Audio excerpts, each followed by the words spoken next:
Chers amis, bonjour.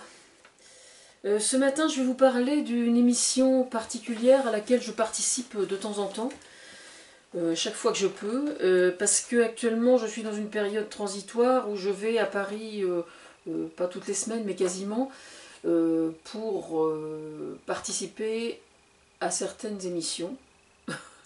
On va dire ça comme ça. Et donc là, en l'occurrence, il s'agit d'une émission qui s'appelle Flash Talk. Alors oui, je dis bien participer parce que je fais plus qu'être dans le public, ce qui n'est pas habituel. Donc c'est très bien, c'est une façon progressive de m'immerger dans le milieu des médias de façon plus concrète. Alors cette émission s'appelle Flash Talk. Alors, la particularité de cette émission, c'est qu'en fait, comment expliquer ça ? Elle fait suite à une décision qui a été prise en haut lieu au sein de France Télévisions, qui a consisté à supprimer les retransmissions en direct sur FR3 le mercredi. Avant, on pouvait voir sur FR3 le mercredi après-midi le direct à l'Assemblée nationale, donc ça permettait d'observer des députés en train de roupiller ou des choses comme ça. Je suis mauvaise langue, je sais, je suis mauvaise langue. Mais bon, ça peut arriver, hein, ça arrive à des gens bien de sommeiller quelque part, quelquefois à des endroits qu'on ne soupçonne pas. C'est comme ça. Bon, toujours est-il que donc ça n'a plus lieu, et je pense que c'est pas une mauvaise idée, à mon avis. En fait, le seul problème que ça me pose à moi réside dans le fait que quelqu'un qui n'a pas Internet, je ne sais pas s'il peut capter France O et France... Parce que là, l'émission Talk Show, donc, c'est un partenariat entre France Télévisions et LCP, Assemblée nationale. Et donc c'est bien, sur le principe c'est bien, mais je me pose la question de savoir si quelqu'un qui n'a pas Internet peut voir sur sa télévision, malgré tout, sur France O, les émissions en question, et j'ai le plus grand doute par rapport à ça. Donc moi ça me pose un problème, notamment auprès des gens qui sont les plus âgés. Maintenant je n'affirme rien, hein, je ne suis pas allée vérifier, mais je me pose la question. Bon, maintenant on va parler de l'émission Flash Talk. Alors, le principe de l'émission, c'est qu'elle est conçue de telle sorte qu'elle se tourne en extérieur. Donc il dispose sur le sol un grand tapis bleu. Enfin un tapis, je sais pas, qui doit faire à vue de nez 3-4 mètres, 5 mètres, 6 mètres, je sais pas, de diamètre. Et donc les gens qui passent à l'endroit en question se mettent tout autour, et puis le débat est lancé sur un thème particulier. Alors évidemment, ça n'est pas entièrement... ça n'est pas improvisé. C'est-à-dire que viennent intervenir aussi des gens, moi par exemple, ma modeste personne, selon le thème évidemment, des gens qui connaissent le sujet de façon plus pointue que d'autres. Mais il est vrai que quelqu'un qui passe ici de façon accidentelle peut parfaitement apporter de l'eau au moulin et revendiquer le droit de discuter.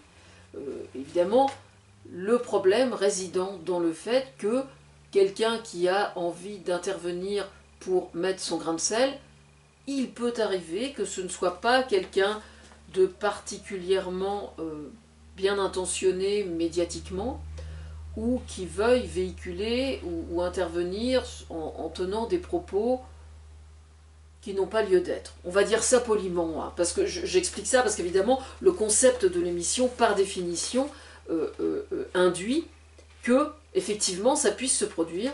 Donc à chaque fois que j'y suis allée, effectivement ça s'est produit entre quelqu'un qui est complètement imbibé et qui tient des propos incohérents, quelqu'un qui vient ici uniquement pour jouer les troubles faits, FE, accent circonflexe, le petit chapeau, enfin, je veux dire, vous avez aussi l'occasion, effectivement, pour des perturbateurs, de chercher à venir foutre la merde, on va dire ça comme ça, mais évidemment, il y a un service de sécurité autour quand même pour garantir que les choses se déroulent bien. Alors il y a des gens qui pourront dire, effectivement, que donc ça n'est pas si démocratique que ça.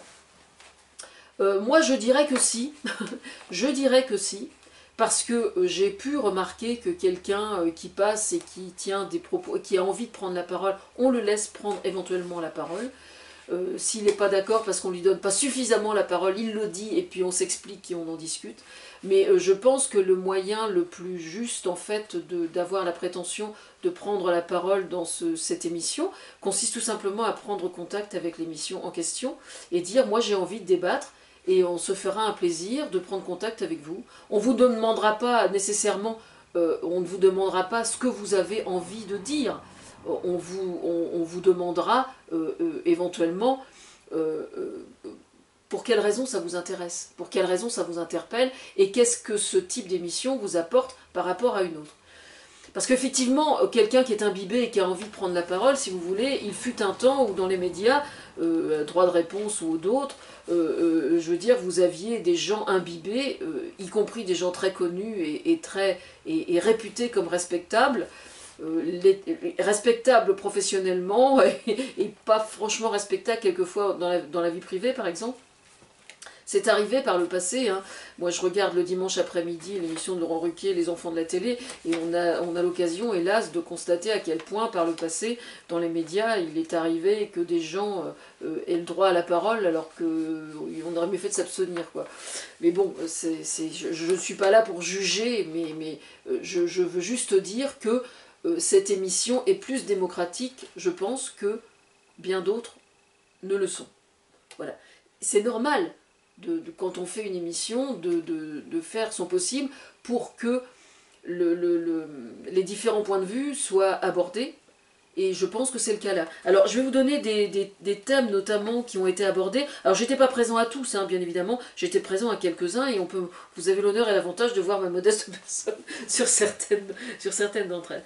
Alors hommes-femmes, tous égaux notamment, vous pouvez me voir. Bon. Alors moi j'interviens premièrement quelquefois, quand j'y suis, et puis je filme aussi avec le smartphone. Je travaille avec une petite cam Sony d'habitude, celle avec laquelle vous me filmez là, et donc je ne suis pas très familière avec le smartphone, mais on m'initie, hein, qu'on se calme, on va y arriver.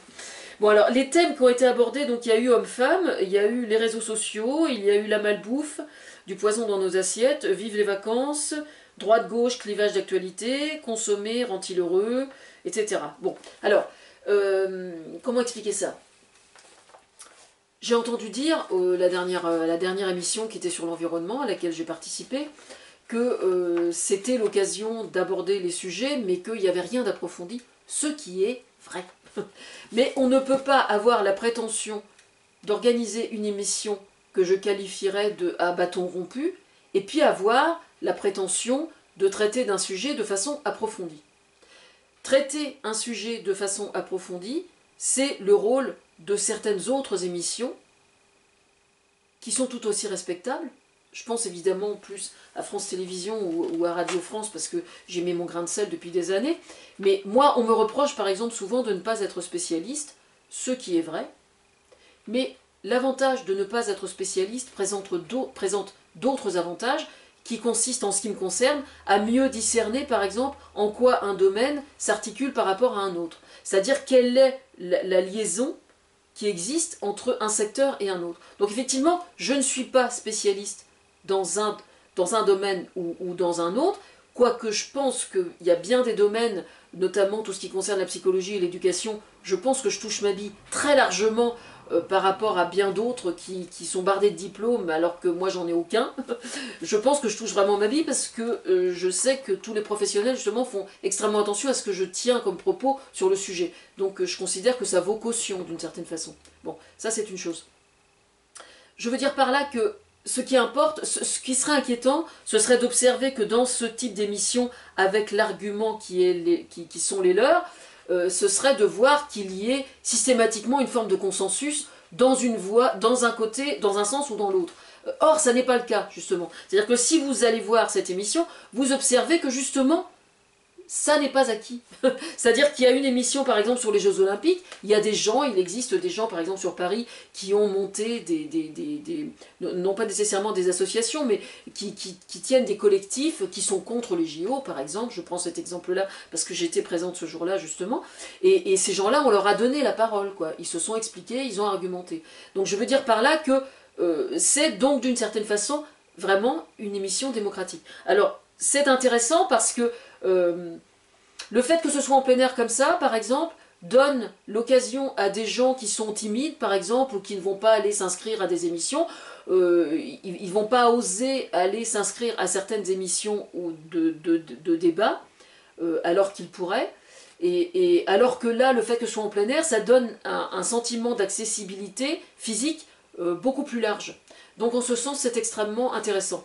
Enfin voilà. Donc moi, j'y vais à chaque fois que je peux, parce qu'évidemment, j'ai d'autres obligations, et puis surtout un budget financier qui limite encore mon action pour l'instant. Donc j'ai plein de livres, enfin j'ai plusieurs livres qui sont en cours d'écriture, sur la famille notamment, et sur l'éducation, sur une approche philosophique du fait religieux, surtout. Voilà, donc j'essaie de faire pour le mieux, et je m'adapte à la situation au fur et à mesure qu'on met ce qu'il faut devant moi pour que je puisse arriver dans le milieu des médias à Paris de la façon la plus sécure possible. Voilà, on va synthétiser comme ça.